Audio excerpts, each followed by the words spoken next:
Salut à tous, on se retrouve aujourd'hui pour une nouvelle vidéo et plus précisément pour présenter notre nouvelle recrue, Bartu Gelmaz. On va revenir sur le début de sa jeune carrière, sur son style de jeu, avec un focus sur ses qualités et ses défauts potentiels, et on se demandera par la suite ce qu'il peut apporter à l'OM. De votre côté, vous en pensez quoi de cette arrivée? Est-ce que vous pensez qu'il peut devenir un grand joueur à l'OM et que Longoria a raison de tenter ce genre de pari? J'attends vos avis en commentaire. Pour commencer, Bartu Gelmaz est né le 17 février 2003 à Tcherkezkoy. Il se fait repérer très tôt par Galatasaray qu'il intègre à son centre de formation dès ses 10 ans. Après avoir parcouru les catégories de jeunes au fil des années, il fait ses premiers pas en U19 lors de la saison 2019-2020 en participant à la Youth League et à un petit match de championnat. La saison suivante sera celle de la révélation, il devient un maillon essentiel de l'équipe de Muderizoglu, titulaire indiscutable devant la défense, avec à la clé une saison réussie dans le contenu, mais aussi sur le plan statistique avec 6 buts et 2 passes D, un bilan vraiment intéressant pour un joueur à vocation défensive, des performances globales qui vont pousser Fatih Terim à le convoquer chez les pros, pour faire quelques apparitions sur le banc et pour entrer en jeu contre Göztepe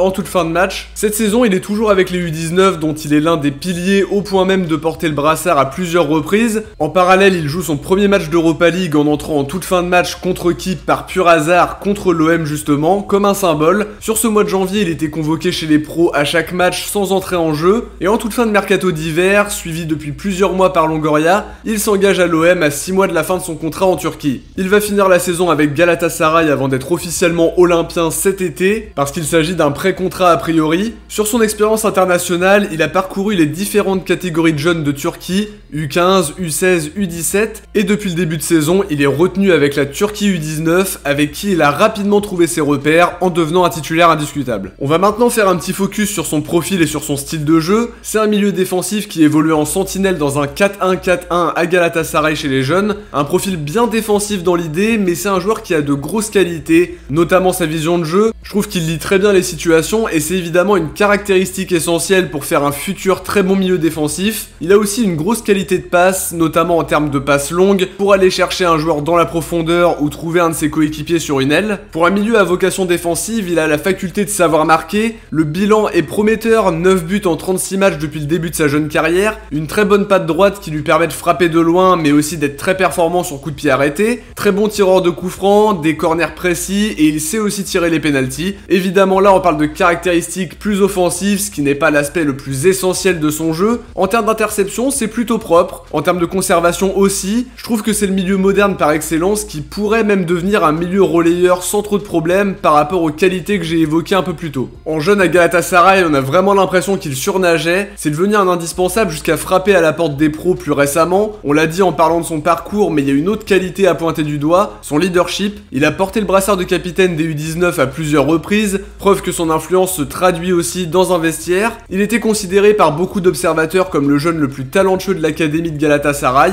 et son parcours international en jeune montre que son talent est aussi remarqué en sélection. Maintenant, avoir à un niveau supérieur, notamment en termes de sécurité défensive, parce qu'être bon sur ses interventions et savoir faire des interventions propres, ça veut pas dire que le joueur est fiable sur l'ensemble des 90 minutes. Est-ce que son placement est bon? Est-ce qu'il est bon dans le jeu court, etc. Est-ce qu'il est serein défensivement aussi? Tout ça c'est des questions qu'on est en droit de se poser sur la transition avec le monde professionnel où les exigences montent encore d'un cran. Maintenant, est-ce que c'est une bonne affaire pour l'OM? Financièrement parlant, ça a l'air d'être une bonne opération, libre de tout contrat, un salaire de jeune joueur qui entre parfaitement dans notre grille salariale à mon avis, même si on n'a pas les chiffres, mais le salaire d'un jeune joueur qui a très peu d'expérience en pro, c'est rarement hors de prix. Le contrat devrait être un contrat de longue durée, ça me paraît logique. Sur le profil, ça permet de recruter un milieu défensif qui est très prometteur. Selon sa progression, il peut intégrer le groupe pro pour remplacer Camara en fin de saison. Ça fait évidemment partie du terrain de jeu de Pablo qui aime beaucoup recruter des jeunes joueurs en post-formation. C'est ce vers quoi tend la direction avec les arrivées de Targaline, Dieng, Gebreyesus, pour ne citer qu'eux, et ça permet bien sûr de préparer l'avenir à moindre coût. Comme on l'a dit plus tôt, c'est un joueur qui a beaucoup de qualité et qui a impressionné du côté de la Turquie. La passerelle vers les pros sera un moment charnière parce qu'il n'a même pas 10 minutes sur ses 2 matchs pro avec Galatasaray.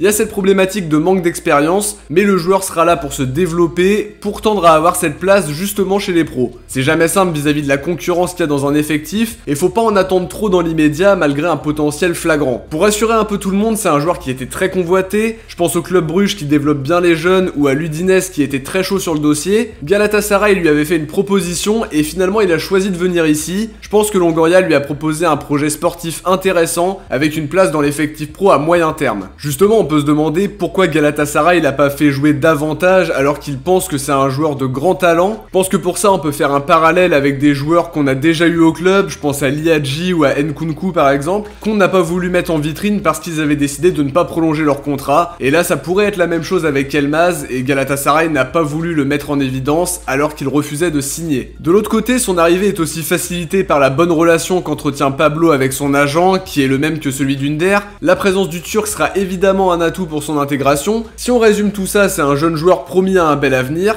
qui n'est pas un énorme investissement financier pour l'OM et qui a opté pour notre projet alors qu'il avait d'autres propositions aussi intéressantes. Je le répète toujours dans les présentations, on a un premier regard à son arrivée, mais la vérité vient du terrain. En tout cas de mon côté, je trouve ça très prometteur sur le papier et j'espère qu'on aura l'occasion de le voir à l'œuvre très rapidement après son arrivée définitive cet été. C'est un joueur à grand potentiel qu'on va pas présenter comme une pépite parce que c'est vraiment un terme très dangereux et qui peut brûler les ailes des jeunes footballeurs, mais en tout cas il a un avenir brillant qui peut s'annoncer à lui, mais tout dépendra de son investissement et de la tournure que prendra sa carrière. De notre côté les amis, on arrive à la fin de cette vidéo, j'espère que j'ai réussi à vous présenter un peu plus notre nouvelle recrue. C'est un jeune joueur qu'on connaît assez peu en France, et je pense que c'était utile de revenir un peu sur son parcours et sur la façon dont il aime jouer. Si vous avez aimé cette vidéo, n'hésitez pas à la liker, commenter, partager et aussi de vous abonner. Vous pouvez me suivre sur mes réseaux, Twitter, Insta, Facebook et aussi mon serveur Discord que je vous invite à rejoindre. Vous trouverez tous les liens en description si ça vous chauffe. On se retrouve très vite pour faire le tour de l'actu de l'OM, peut-être même dans la soirée s'il y a des mouvements sur la fin de ce mercato d'hiver qui peut encore réserver des surprises. Ciao, portez-vous bien et surtout allez l'OM.